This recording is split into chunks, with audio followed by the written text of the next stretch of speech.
This is part 3 of making a 2D platform game. In this tutorial we're going to go over moving clouds and some actors using the pathway system.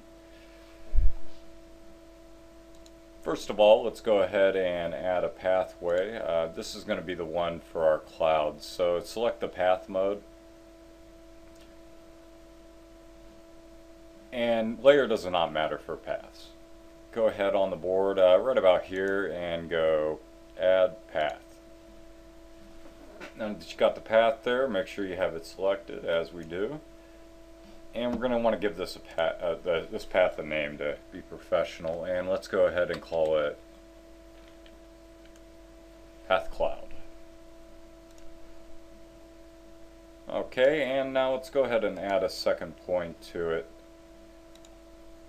We got our second point there. We're going to want to add it fairly close to the other one, and then we'll move it around using the mouse.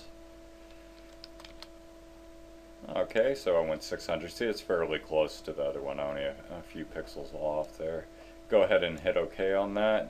And you can go ahead and see that there is now a second one. And go ahead and stretch it. I'm going to do about a halfway across the screen, about like that. Now go to the items mode.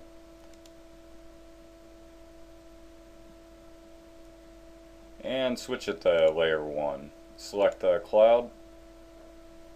And I'm going to go ahead and place one cloud here, and let's go to layer 2 and I'll overlay it. Set another cloud there.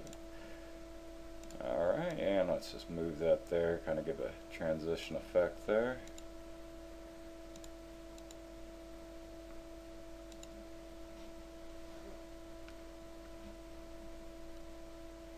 Okay, let's go back to 1. Select that first cloud that you created, and let's go ahead and assign it to the path.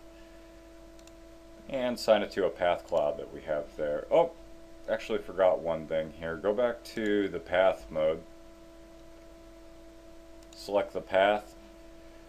Right here on the properties grid you have a speed setting. What this does, I'll basically read off the property descriptor here.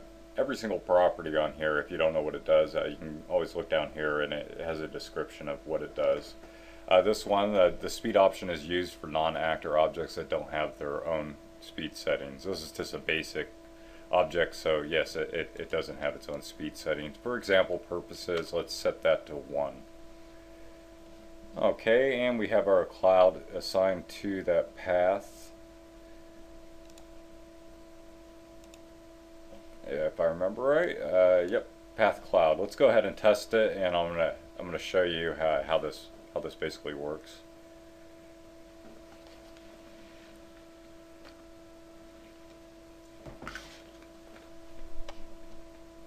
Spacebar to skip.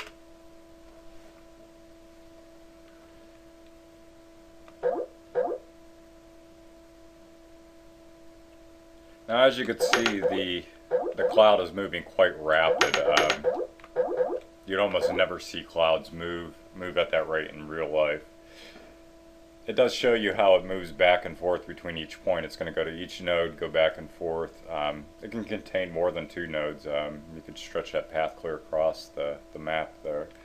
Let's go ahead and adjust its speed setting to show a little bit more of a realistic speed here. Close that out. Let's go back to the path that we created. Select that path, and let's go ahead and we'll put it at a 1/10th of it. You can do 100,000th.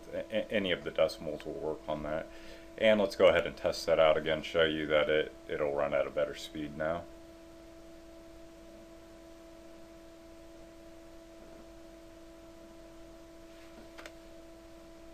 Or more realistic speed, I mean.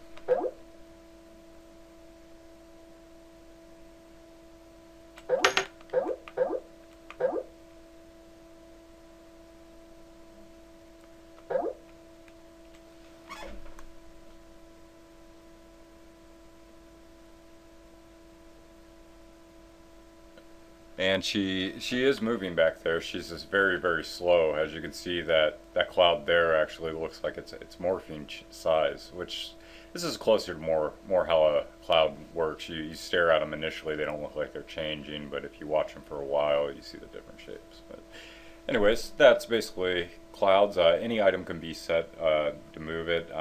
That object could be have collision, could be stood on top of. Anything your mind could come up with on that. Let's go ahead and do the actor section of it, show you how something with a little bit more intelligence moves around.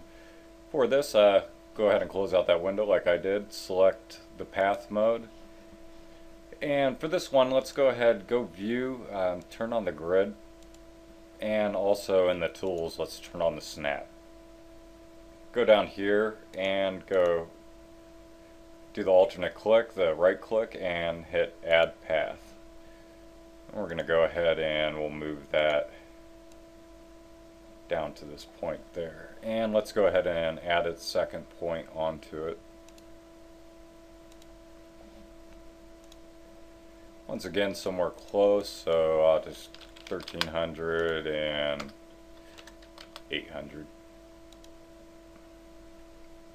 Okay, and move it over a little bit. Just if you guys want to know, I'm using the arrow keys on the keyboard to move around like this, alternative to the scroll bar. Kind of lets both hands to control it. Anyways, go ahead and select that other point and move it to where you would want the other end of it to be. Say about there. And let's go ahead and give this path a name to be professional. Go ahead, let's see, path, I'm going to call it NPC, non-player character 1. Okay, and now come up and we're going to want to go onto layer 2, the same layer as the player, because we want the player to be able to interact with the actors and vice versa. And then click on the actor. Just like with the items, you get a palette that comes up. Go ahead and select Mr. Cockroach there, and we're going to put him down on the map, roughly about where that path was. Let's see where about he's at. Okay, that works. Cockroach 0, that works. I mean, there would be a bunch of these, they're just named out. And just as the same, we're going to want to go ahead and assign the path. You notice with the path we didn't worry about the speed setting. That is because the NPC has its own built-in settings. That would be covered in a later tutorial, but it kind of wraps into the attributes and all that good stuff. Let's go player NPC, or sorry, path NPC 1 for that. And let's go ahead and test it out. And I'm going to kill me a cockroach. Get her done. Alright, space.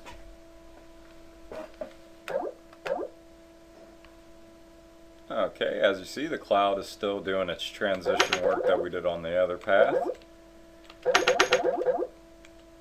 And there's Mr. Cockroach. I guess for first example, let's jump up there and show that he is moving back and forth. For realism reasons, we'd lower him down to actually make him look like he's touching the ground there would be better. But his events are smart. He can kill you. Basically, his big collision box on the bottom will touch the player if he's not in the right area. As you see, it jumped us back up to our checkpoint there. I mean, our restart point.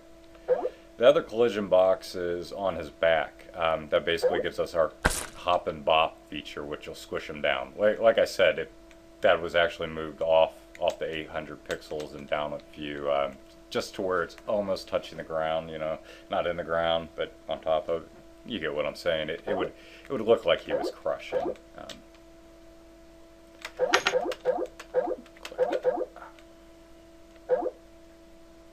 And that's it for paths.